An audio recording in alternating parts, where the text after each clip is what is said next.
អង់គ្លេសបដិញ្ញាប្រគិស្មាជាមួយអ៊ុយក្រែនអត់ខ្វល់ការគម្រាមរបស់រុស្ស៊ីការគម្រាមរបស់ទីក្រុងមូស្គូឲ្យអង់គ្លេសឈប់ផ្ដល់ជំនួយដ្រូនដល់អ៊ុយក្រែនដើម្បីយកទៅវាយប្រហារជ្រៅក្នុងទឹកដីរុស្ស៊ីមិនធ្វើឲ្យទីក្រុងឡុងព្រួយរោមនោះទេវាមាន Downing Street បានបោះពាក្យតបតទៅវិញថាអង់គ្លេសនឹងឈប់ប្រគិស្មាអ៊ុយក្រែនក្នុងសង្គ្រាមជាមួយរុស្ស៊ីកាលពីថ្ងៃច័ន្ទទី17ខែសីហា2026រុស្ស៊ីបានប្រមានខ្លាំងៗថាទីក្រុងឡុងនឹងជួបរឿងធំចំពោះ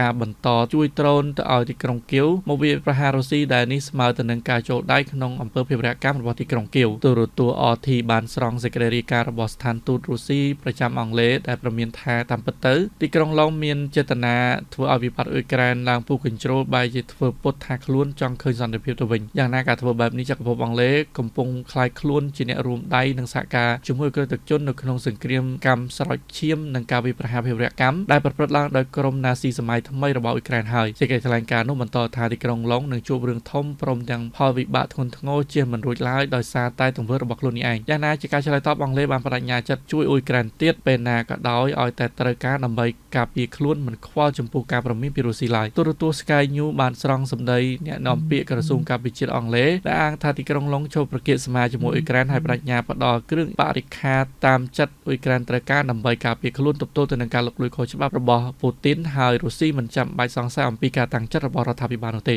សូមជម្រាបជាថ្មីកាលពីដើមឆ្នាំនេះអង់គ្លេសបានប្រកាសផ្ដល់ដ្រូនចំនួន 120,000 គ្រឿងទៅឲ្យលោក Volodymyr Zelensky ហើយក្រោយមកក៏ប្រកាសផ្ដល់ 150,000 គ្រឿងទៀតដ្រូនទាំង 150,000 គ្រឿងនេះភាគច្រើនជាដ្រូនដែលផលិតដោយផ្ទាល់ក្នុងប្រទេសអ៊ុយក្រែនក្រោមការបញ្ជាទិញនិងគាំទ្រថវិកាពីអង់គ្លេសដើម្បីជួយជំរុញឧស្សាហកម្មការពារជាតិរបស់អ៊ុយក្រែន